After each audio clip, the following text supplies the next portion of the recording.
এই যে দেখেন, এটা কাঠবাদাম নাকি, এই যে বাদাম।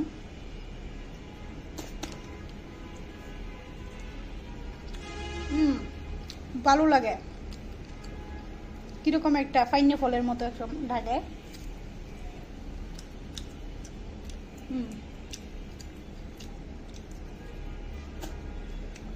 ফাইনে ফলের মতো টেস্ট।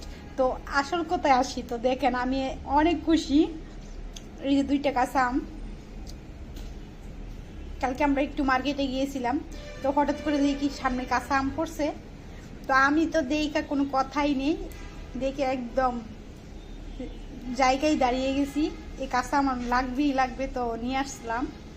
নিয়ে আইসা এখন ভাবলাম আপনাদের সাথে শেয়ার করি।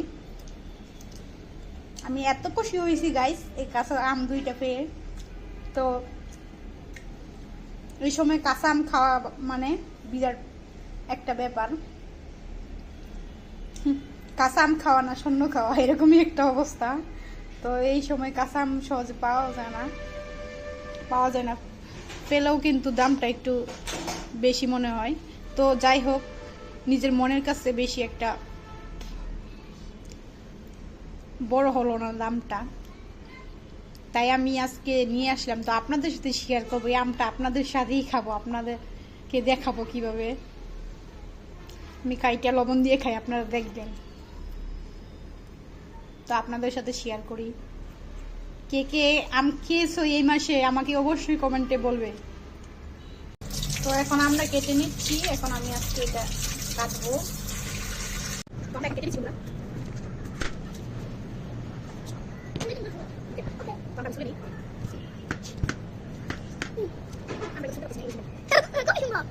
আমি তো মনে করে দেবো।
দারুণ হয়েছে গাইস, এত মজা হয়েছে, এত মজা লাগতেছে আমটা।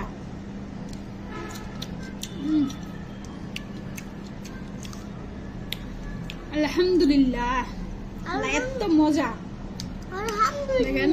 এত মজা। আমার মন চাচ্ছে সবগুলো নিয়ে এসে। আলহামদুলিল্লাহ।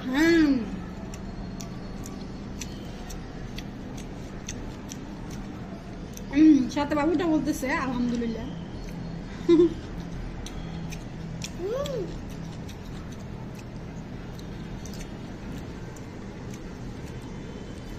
আরো খাবে, খাও।